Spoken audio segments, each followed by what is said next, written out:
What is going on to whoever may be watching this, and welcome back to another NBA video. Basically, the trade deadline is over. I've talked about the Harden trade, I've talked about the LeVert trade, but I'm going to focus on two trades that make absolutely no sense in any means of the word sense.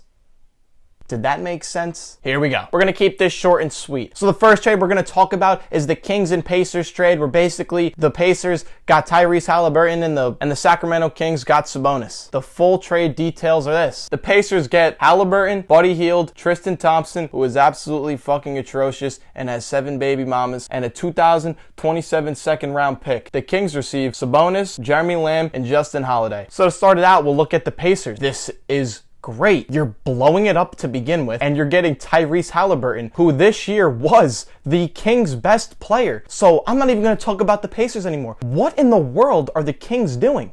The Kings over the past 10-15 years have missed out on so many players in the draft. You finally got one right, and you trade him for Sabonis. What does this move even do? It doesn't set you up for a playoff push. It doesn't do anything. Tyrese Haliburton has a higher ceiling than Sabonis. Sabonis is going to do the same thing every year. He's hit his ceiling. 20 and 12, 5 assists, not really much of defense, can't hit a free throw, not a three-point shooter. That's it. Tyrese Haliburton is going to be a scorer. He hits threes, he gets assists, he plays defense, he's long, and the biggest thing is he wanted to be in Sacramento. He wanted to be around in this turnaround for this franchise. Having De'Aaron Fox, Harrison Barnes, Tyrese Haliburton, it was a good start. They had something going. The team isn't great, but Haliburton was your best player. I mean, you look at the numbers, De'Aaron Fox averages the most points, but from a basketball standpoint, Haliburton was their best player. He was doing the most. He was helping them win the games that they were winning. He's the most consistent player, and they just get rid of him. They get rid of this 22-year-old, 21-year-old, however old he is, and they just dump him for Sabonis. This does nothing for your team. The Kings management is some of the worst management in all of sports. I think if you take your anyday regular person that watches the NBA and they look at this trade, there's no way they take it. There's no way they make this. It literally does nothing for the Sacramento Kings. It does absolutely nothing. This is the reason why the Sacramento Kings will never be a great team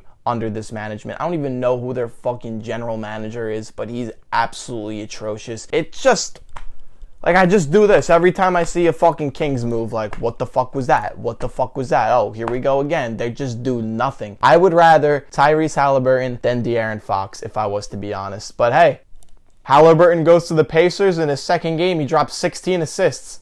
He's making a statement. Good for him. I wish the best to Tyrese Haliburton. He deserved a lot better. The Kings absolutely screwed him, and they screwed themselves getting rid of him. He has star potential. He has all-star potential. He can lead an offense. But hey, he's gone, so that fucking sucks. And the second trade I'm just going to focus on is the Porzingis trade. The trade details here are Mavericks trade Kristaps Porzingis and a second-round pick to the Wizards for Dinwiddie and Bertans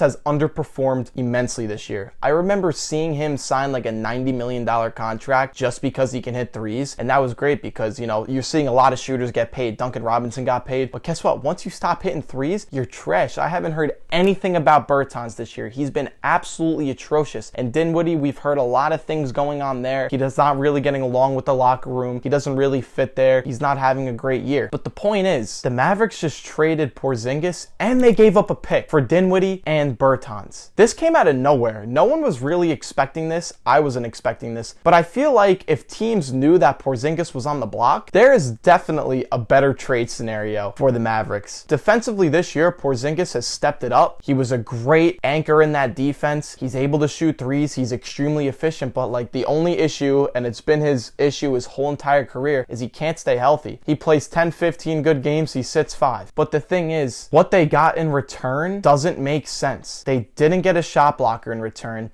and they got a potential three-point scorer who can't hit a three this year. They just picked up Bertans' contract in hopes he can just start hitting threes again. And I wouldn't trust that ugly ass with 4.5 fingers a day in my life. I'm just being completely honest. This trade makes absolutely no sense. What is the direction for both teams? I can't figure it out. But hey, if you're the Wizards, you just got Porzingis for kind of dirt cheap. And you're going to pair Porzingis with Bradley Beal? That's awesome. I mean, that's two great scores, but the issue is Porzingis is always going to be an injury problem. His whole entire career is going to be an injury problem. The Wizards are kind of reshaping their team. You got Kuzma, who's playing great this year. You got Beal, who got hurt, but we know what Beal could do. The thing with Porzingis and the Wizards is you have Gafford, you have Thomas Bryant, and now you have Porzingis. Who's playing center? Who's playing power forward? You also have Rui Hachimura. Where's he going to be moving? Like, there's a lot of questions with the Wizards now, but honestly, if you were looking to move Spencer Dinwiddie and you also have Bertans' awful contract for someone that can't hit a shot, this isn't bad. When Porzingis is playing, he helped the Mavericks, spreads the floor as a big man, blocks shots. If we're looking at it from a winners and losers standpoint, the Kings got absolutely finessed. Their management is awful. They have no idea what they're doing. They lost. And if you're looking from the Mavericks point of view, it kind of looks like they lost because they got nothing really in return. I feel like if they shopped them more, reached out to more teams, they could have got a better trade package, but it is what it is. Maybe they know something that I don't. They probably do, but whatever. Those are the two trades I was talking about today. I'll see you in the next video. I appreciate you for watching.